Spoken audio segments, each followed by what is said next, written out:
CIT 1122, Module 3, Section 3, VLAN configuration.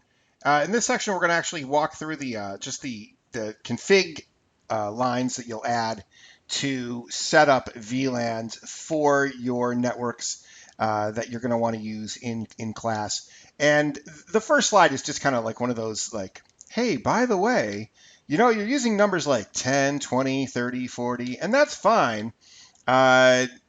And then it gets into the idea that it's like, well, hey, you know, once you get up to like 1,002 to 1,005, those are reserved for legacy VLANs, and then and you can't use those, you can't delete them, you're not going to deal with those. So as long as you stay with numbers between 1 and 1,001, you're fine. And you cannot make your own VLAN 1 because it's the default. So I guess 2. I guess the real answer would be 2 till 1001. So you have 1,000. You have 1,000 VLANs that you could create. If you end up with a system that has 1,000 different networks, good luck running that one on your own. That's a lot. That's a lot of VLANs. So just keep that in mind, and it just shows you the different default ones here that you're not going to use. So in general, the de facto standard is if you know you're going to have a bunch of networks, you might as well just make them, you know, offset by 10 or 5 numbers in the third octet, and then just name the VLAN whatever your third octet number is, right? So if you have a subnet that's 192.168.10.0/24, make that VLAN 10. And then you have another subnet that you have 192.168.20.0/24, make that VLAN 20, and so on and so forth. So that's just the standard that most people use. You don't have to. You know, the numbers will work with any other numbers. They don't have to be consistent. For your own peace of mind and for just making things easier on yourself, I would totally recommend that strategy of using the third octet as the VLAN ID value, and that will allow you to quickly figure out which one's which, right? So you can go ahead and do that, and then in the next slide here, we talk about the idea of, hey, let's just create a VLAN. Now, this is a little strange because there's 2 different ways to create a VLAN. But this method of creating a VLAN will allow you to name the VLAN with a name, aka a description, really of what you want it to be. So in this particular case, you go to global config, and then you put in VLAN, and then whatever number you want to use, enter, and then if you want to name it, the next thing you can do is use the keyword name, and then whatever you want to name it after that, no spaces. So in this case, the VLAN is VLAN 20, and the name of the VLAN is student. Now, you can totally skip this step. You don't have to do this. When you go through the labs in Packet Tracer, you're going to do it in most of the labs. And it is a good idea to name the VLANs, especially if you can't remember what the VLANs are for. You can just do a show run or show VLAN, and you can see what the names of the VLANs are. So that's not such a bad thing. But you don't have to actually create VLANs with names. You could completely skip the last slide that I just showed you, and you could go directly to what I'm showing you here, which is just create the VLAN on the interface itself. So if we go to a global config and then we type in a physical interface port, like in this case 18, and we set that port up, there's a mode option, and then you can set it up for a particular VLAN. So as far as the modes go, this is going to start getting into the next 2 sections, but there's really switch port mode access and switch port mode trunk, which means this.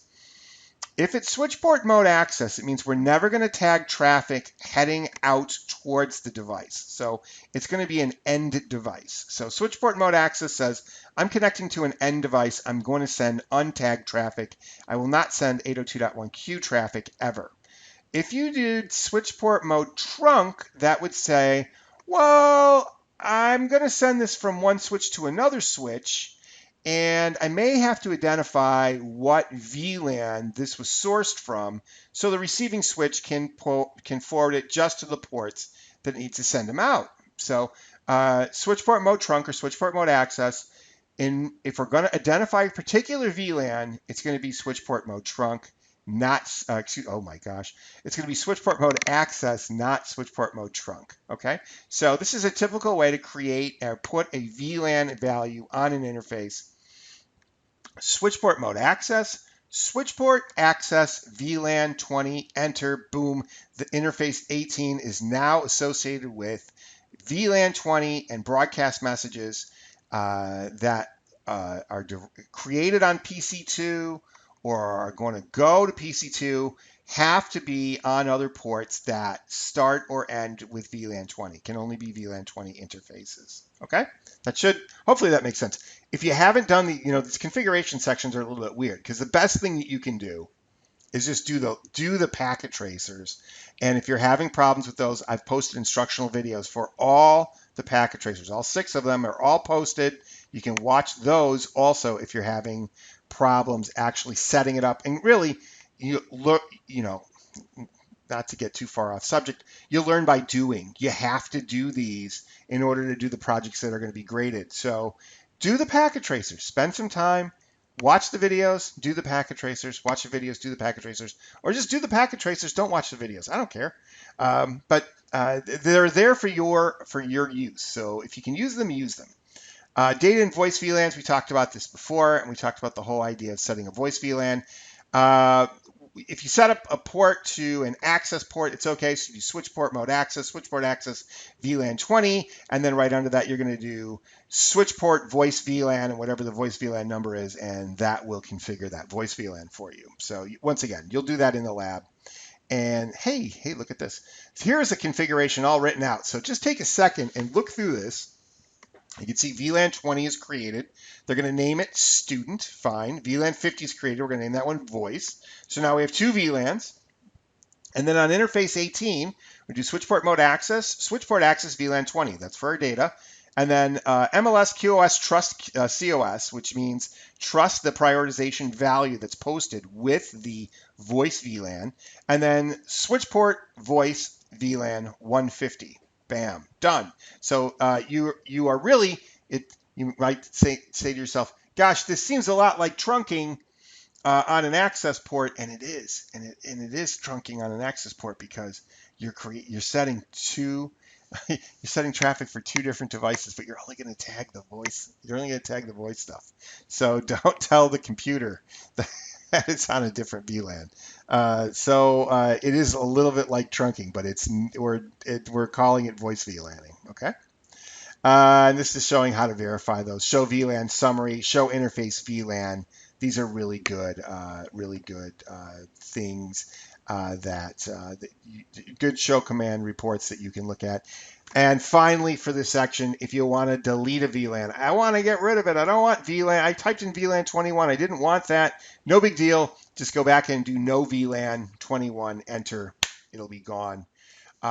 If say you had 10 ports associated with VLAN 21 and you wanted to delete it, you can delete VLAN 21, but that port affiliation isn't going to go away. So you've essentially eliminated those ports from being utilized for anything else. So one of the things you're going to want to do is take that VLAN off of the ports and then delete the VLAN after that. Okay, so that's something you can do.